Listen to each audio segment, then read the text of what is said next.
తొర్రూరు మండలం ఖానాపురం గ్రామం బీఆర్ఎస్ బలపరిచిన అభ్యర్థి మాచర్ల వెంకన్న గౌడ్ మనతో ఉన్నారు. చెప్పండి, బీఆర్ఎస్ అభ్యర్థిగా బరిలో ఉండబోతున్నారు. మీ యొక్క మేనిఫెస్టో ఏంటి? సార్, నేను మాచర్ల వెంకన్నను, ఖానాపురం గ్రామం. గత 30 సంవత్సరాల నుంచి రాజకీయాలలో ఉన్నాం. 1995-96 నుంచి స్టార్ట్ అయింది నా రాజకీయ జీవితం. మొదటగా తెలుగుదేశం గ్రామ పార్టీ అధ్యక్షునిగా పనిచేసినాను. ఆ తర్వాత టీఆర్ఎస్ పార్టీ గ్రామ పార్టీ అధ్యక్షునిగా పనిచేశాను. మా ప్రియతమ నాయకులు దయాకర్రావు గారు ఎంతో అభివృద్ధి చేశారు. ఆనాడు సుధాకర్ రావు చేశారు, ఎదురాయరావు చేశారు.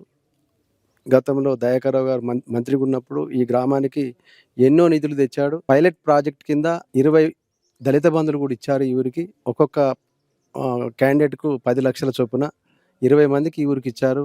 ఈరోజు ఇట్లా ఈ రోడ్లు బాగున్నాయంటే వారి ప్రభుత్వంలో, వారి మంత్రివర్గంలో అయింది. ఈ ఖానాపురంలో ప్రతి సీసీ రోడ్డు కానీ, వాటర్ ట్యాంకులు కానీ, మీరు వచ్చుకుంటా డాంబర్ రోడ్ మీద నుంచి ఆర్డబ్ల్యూఎస్ రోడ్ మీద సారేసిందే. ఎన్నో అభివృద్ధి కార్యక్రమాలు చేశారు. కార్యకర్తలకు వెన్నంటూ ఉండి మా కష్ట సుఖాలలో పంచుకుంటూ మమ్మల్ని ప్రస్తుతానికి ముందడుగు నడిపిస్తున్నాడు.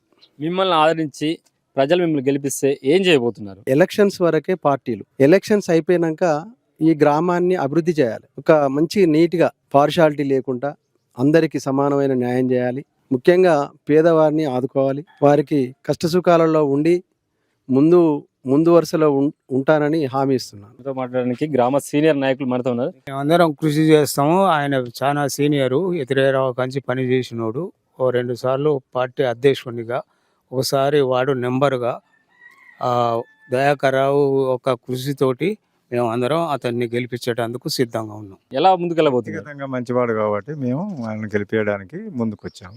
గ్రామ అభివృద్ధిని దృష్టిలో ఉంచుకొని మరోసారి బీఆర్ఎస్ పార్టీకి అవకాశం ఇవ్వాలి, అవి మీకు పూర్తి స్థాయిలో కూడా అమలు చేస్తామని కూడా మాచర్ల వెంకన్న గౌడ్ గారు చెప్తున్నారు. కెమెరా పర్సన్ సావంత్, వెంకన్న, మహబూబాబాద్ జిల్లా న్యూస్.